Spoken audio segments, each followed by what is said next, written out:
All right, what's good, whānau? Welcome back to another episode of Chats with the Bob.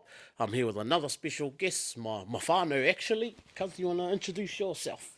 Kia ora tātou, pūtau wā ki tōku maunga, rangita ki te awa mā tātua te waka, nai tamo ki tōku hapu, ko Patrick Salmon tōku ingoa. Kia ora. Too much, my cuz. Well, you want to let us know a little bit about yourself, my cuz. Where you're from, where you're raised. You already pretty much sort of summarised it.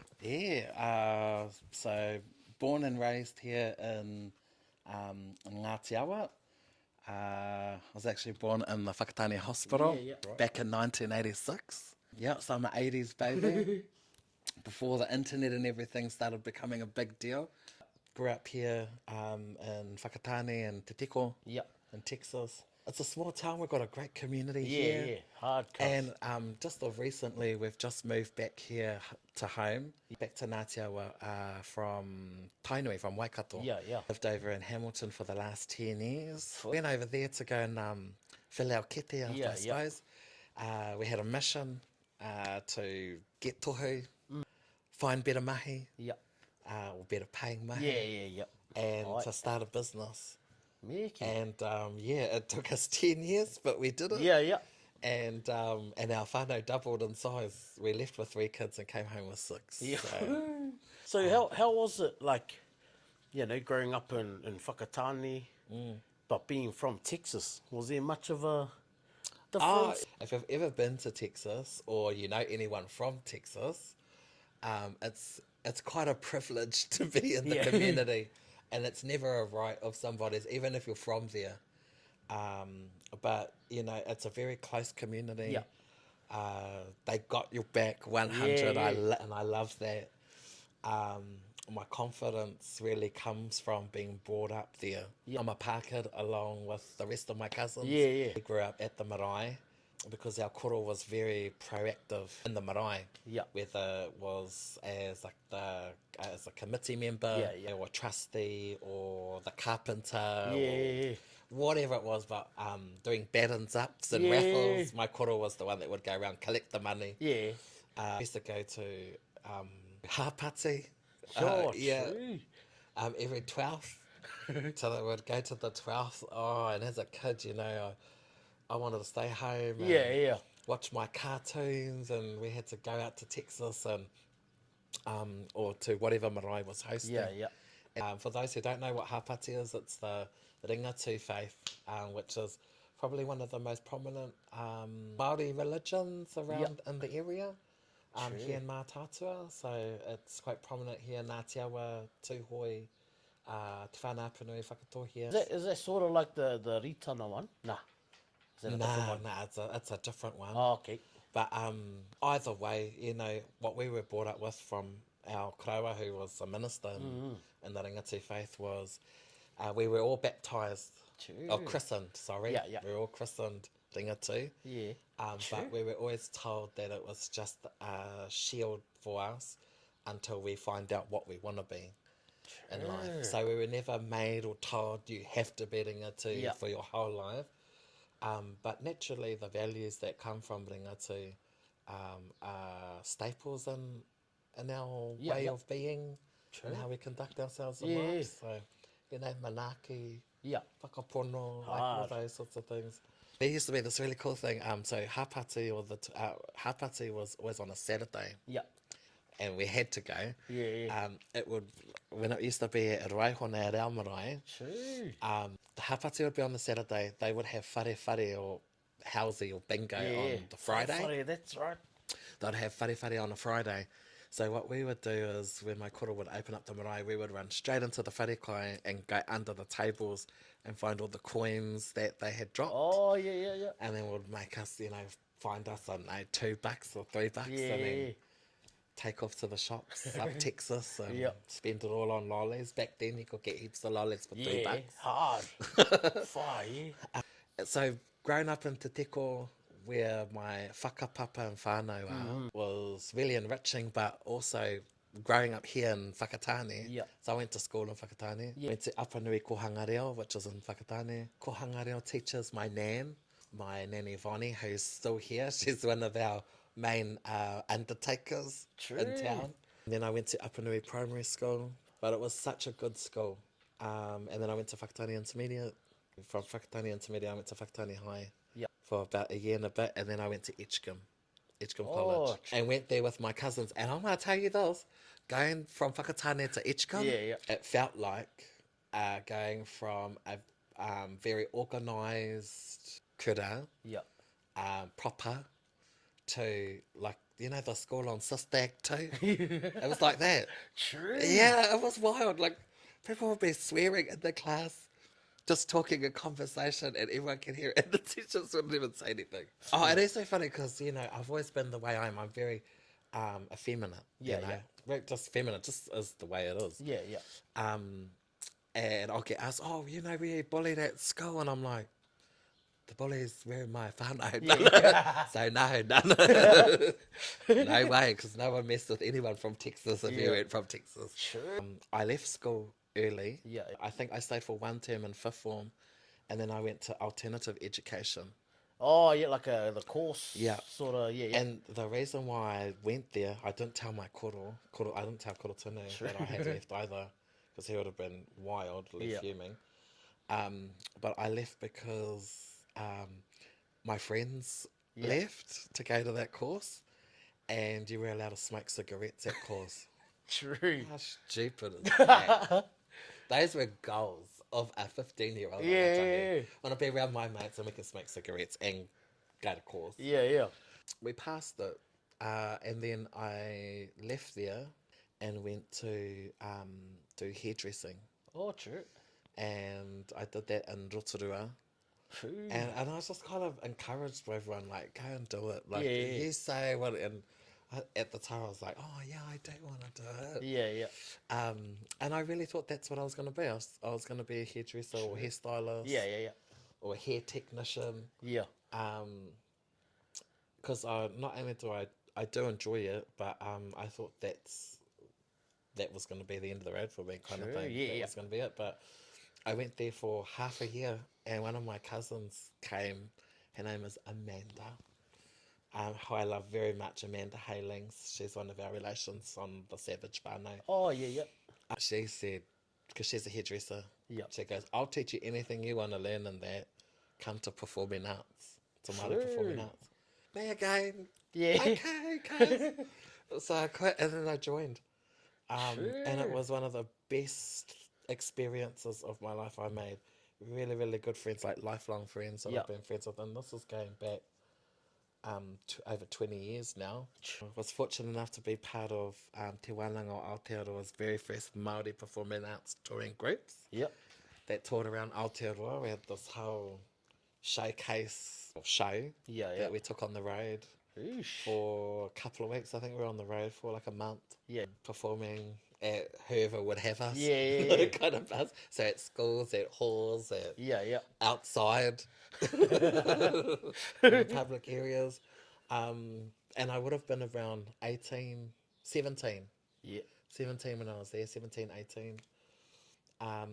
And it was my time where I experimented too, like with what I like, who I am, figuring that part out, getting myself sorted, if you will, and just trying lots of different things. Yeah. And it was such a great experience. Yeah. And being brought up in what people would consider te ao Māori, being back here at the marae, with our whānau. When I was younger, I couldn't wait to get away from all of that. I liked, watching all these other things that weren't Māori. Yeah. And I was so more interested in those than learning te reo or anything like that, because everyone I know or growing up spoke te reo. Yeah. So it was never a goal or anything. Yeah. Just either spoke it or you didn't, and it didn't really matter. Yeah. So I never really got involved in the whole reo debate. I do know that it's important. Yeah.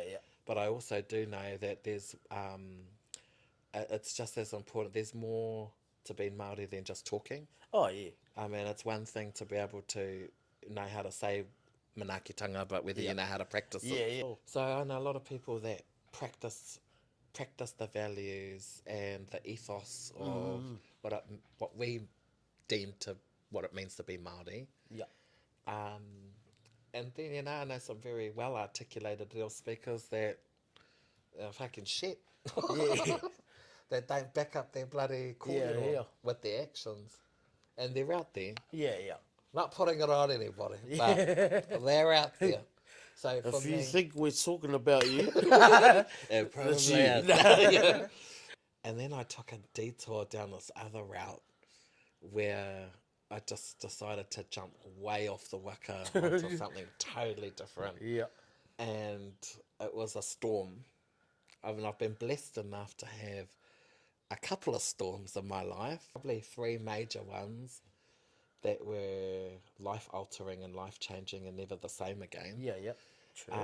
But I always look at them like that, like when hard times happen or whatever, you think you're having a hard time. Yeah. Oh yes, I must be charging you up for something. Yeah, yeah. Something good. It really isn't. It's totally just a state of mind.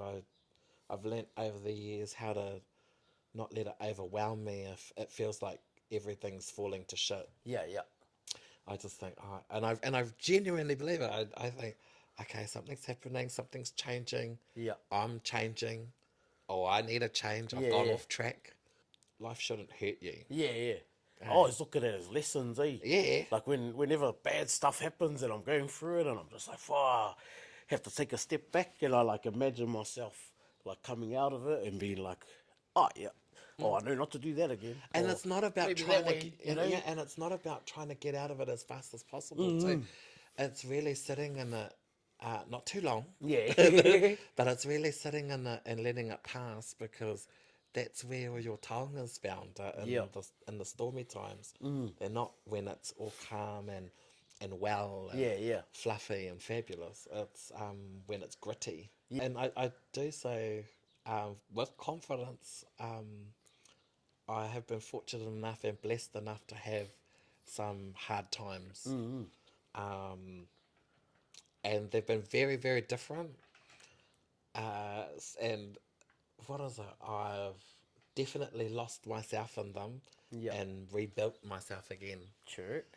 And I've learnt how to do it. So it's not that hard times ever go away. I am able to navigate them a lot faster. Yeah, yeah. True. Yeah. For you who don't know where you are right now, we're in Ohope in Whakatane. My very first job I got was when I was 8. My koro tunu, my mother's father, bought waste management and the recycling centre up here in Ohope. Oh. So if you came through in the 90s and you saw these scroungy looking scrutty kids up there, I would have been one of them. And yeah, we used to do all the recycling, so like organise all the bottles, like green, clear, brown. My koro used to have rubbish trucks in Whakatane, and my job was just to sit in the truck. And I used to go, we used to call it the run. I was going on the run with my uncles, and so my koro worked at Tasman, which was our largest paper mill here in the area back in the days. And when he finished work there, he bought into that business to hire his tamariki, his sons, to give them jobs. Now, this kind of thinking around not just one own success, because he got, paid out lots of money from being at the mill for so long. Instead of thinking about retiring and putting himself up like that, he invested it back into his whānau. And my uncles, his sons, my mum's brothers, worked those trucks, so they had a job. And for those who don't know, so our koros are brothers. Yeah. And anyway, coming back from Auckland, working at the Edgecombe pub. Yeah. And then that's where I met Charles. Oh, true, at the pub. Yeah, I met my wife at the pub on a Sunday, God's day. God. She came in with one of my cousins and their mates. Yeah, yeah. But one of my cousins was with her. I was like, oh, hell no. Like, it's just introducing me, like, come and meet my mate. Blah, blah, blah, blah. I'm like, hell no, I don't want to meet your friends. Yeah. And then anyway, long story short, I did. Yeah. I met her and we met that night. We hooked up that night and we have been together ever since. Fuck. And that's basically it. We never separated after that, after meeting that 6 kids later. 6 kids, and we've been married. This is our 14th year. Far Right. I got married in 2011 Yep. here in And Whakatane. she from, where's she from? So she is from Poroporo, and then her mum's from Poroporo and her dad's from Turangi. So she's a True. Māori from Little Waihi. For me, personally, being married is amazing. I absolutely love it. Yep. It helped for me also, like, in terms of growing up. Yeah, yeah. Like, you can't just walk away now. Yeah, yeah. Just because you're shitty or you're not getting your way. And to really work through things Yep. together. And so I love that. I can be heaps to handle. Actually, I can't even be handled. I can be a lot. But she can be a lot too. So it goes to and fro. Yeah. But it works. Yeah. We're both on That's the it, same guys. thing. And it's really cool having someone you know, no matter what's happening, has your back. Like, we could have a big ass argument or something, and then someone turn up that's might come for me and she'll be straight in there, or vice versa. Yeah, yeah. I'm really blessed to have something like that. A person that and is genuinely there. Yeah. And we built everything from nothing. So when we moved to Hamilton, with our 3 kids, 4 rubbish bags of clothes. And that was it. We moved everything in a van.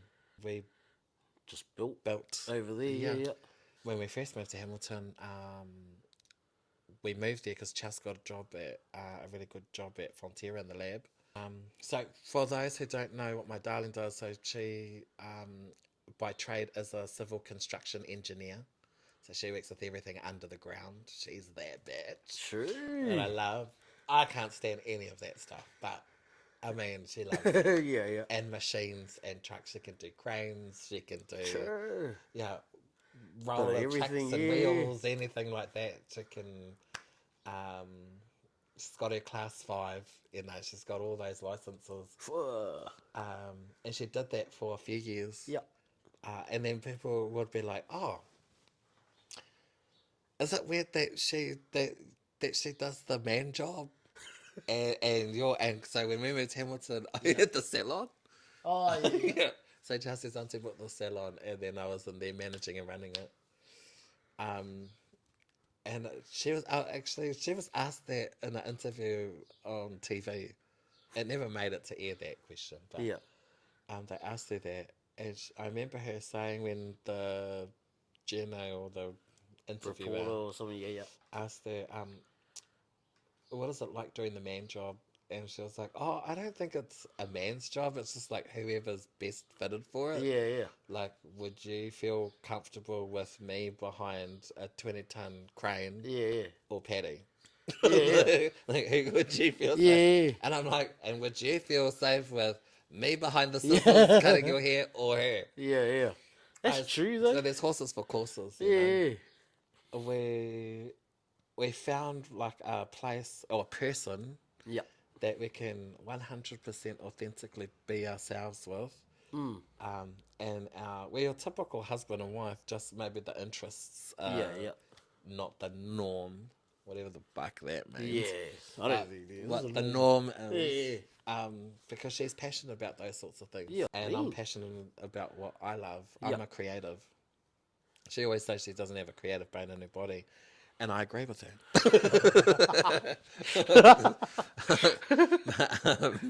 I totally agree. But also, she is the rock. So I can have the creative as idea. Yeah. And then she is logistics. She's got the logic. Okay, yep. So she'll start attaching all the logistics, all the logic to my creative idea. And then that will start morphing into an actual thing we can do. Yeah.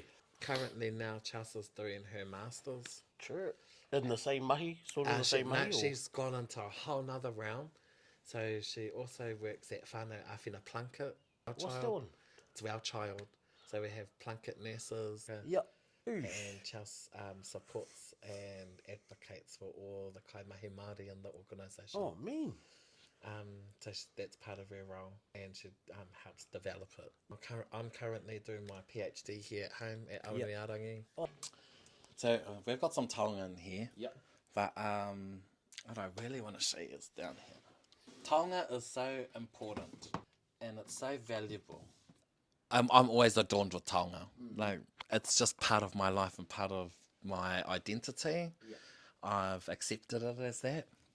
I love wearing taonga, whatever it is. But this one of my favourite taonga is heru. I love heru. And so this here is one of a program that this was my masters that I did when I was at Kura. This was to support Maori, hapu, wahine dealing with addictions. And we talk about the heru. Yeah, well, we use the heru as an example. Sometimes like there's these ones, there's even like different ones like that, or just run over this way. Like there's different heru in here, Yeah. different types that they're made from wood Ooh. and muka or bone, metal, Oh. hue, or even graphia graph. Like there's all different types of heru. But for me, it's the narrative of the heru. One thing that I found that's so important is that story. Story is so important. Story is, when it comes to, say, the times of colonization, there's the loss of language, loss of whenua. Yeah. One of our biggest losses was the loss of story, our loss of our stories. Yeah. What is important with story is that they shape the way we see the world Yeah. and how we navigate it. Yeah. And so you can, when you know a person's stories, they become a lot more. You understand them a lot more. Yeah. Which is why, like, when we get up into our pepeha and introduce ourselves, Yeah. I know the stories of Yeah. Kahununu, or I know the stories of Mauao or Pretowaki, and then I can have a glimpse and an insight into the person, like, oh, I wonder if you're just like their stories. Yeah. Then I know how to conduct myself better when I'm around you. But this one here, this was, this happened and came out when, Oh, I remember this. yeah, so this came out when COVID Yeah. hit. Yeah. And I just so happened to do the tech thing. I'll just turn it down. But I happened to do the technology thing, and everyone else had planned to do their interviews and their research projects Yeah. Yeah. in person. We were on lockdown, so I could continue on. Yeah. And I was one of the very few that were able to do it. But this here, it just gives you the lowdown on what the kaupapa is, Yeah. how it works. It sets the tikanga of the whole thing. Yeah. Um, Comes with the charger. And you just charge it under there. And then it gives you like a simple step program on how to use the technology in the program. So one of them is for those that weren't able to come to Wānanga. Yeah. I created this thing here called Digiwa, which is just short for Digital Wānanga. Yeah. This has 3 hours of digital wānanga inside of it, delivered by Māori practitioners from around Aotearoa. Yeah. And you just simply open it, and it starts up. And if if you don't want to do it on here, you can scan these and then just watch them on your phone or Chromecast them to your TV. But there's 3 different parts. And it's just another way to connect with whānau. Also, I found that these were really useful for some of our whānau who are suffering from domestic violence. Yeah. And you can physically see the violence. They don't want to be around a lot of people. So instead of them having to miss out because of that, we can send them and then they can message in real time. Also, what I didn't show was the heru itself is different to your traditional looking heru. But on the black side, you hover your phone over it and it augments, and this gives you the introduction to all the modules in the program. So this is our flyer. This then I coined the terminology or the phrase tekanga, which is a fusion of technology and tikanga. Yep.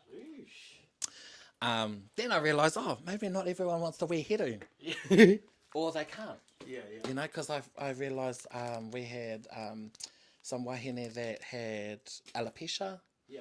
True. others that had just short hair. Yeah, yeah. And so I designed these earrings so they can scan the earrings and they augment and they can access the program through that. This one here, I always keep my first. This one here is Te Araki Hawakiroa, so this is the journey back to you. And I designed this for our wahine in the Women's Refuge. So I run wānanga with them around the country, and this is their taonga box filled with the resources and everything that they use. And even this t-shirt here. Yep. So this is a kaupapa that we designed, and it's called Tauai Te Era, and this is about shaken baby prevention. Also, a question, cuz that Yes. I've just started asking everyone: if you were ever to have a superpower, what would you have and why? I would have telekinesis. Is that the mind? Yeah, moving. Oh, Thing. yeah. Yeah. Why is I'd have that? telekinesis. What would I do with that? I'd know how to turn that into a profitable income. True. No, why I always go into business. I Yeah, do. yeah. But yeah, I would become the world's most amazing magician. I always thought that would be a really cool one. Yeah, That yeah. or well, and because you can fly when you've got that. Yeah, So yeah. I'd always like that. Oh, mine's always been it would be to take away pain. Oh yeah. Would be a big one for me. I think and that sort of stems from just seeing heaps of people that I loved pass away, like especially koro. But how they've sort of passed is like you've seen them in pain before they've even gone. Like koro was struggling for like 24 hours before he actually died. But we watched him, like we were literally all there watching it. And I wish in that moment I was able to take his pain away and he could just be happy for his last moments. Yeah. Even though you know they're going to pass. Yeah, yeah. Also, I like to finish off with wise words. You have any wise words for the whānau out there? Wise words. Yeah. Yes, I got this. I can't remember where, not that long ago, but knowledge is knowing that tomato is a fruit. Wisdom is knowing not to put it in a fruit salad. Sure. Okay. That's a new one. So there we go. There's the difference between knowledge and wisdom. Be wise, people. Be wise. Just want to say appreciate you, my cuz. Appreciate you for coming Kia on ora, Cuzzy. always. And then I like to finish with a mana wave. You know what you know? I mean, I've seen it. Yeah, yeah. Yeah. 3, 2, 1. Ooh, shot my cuz.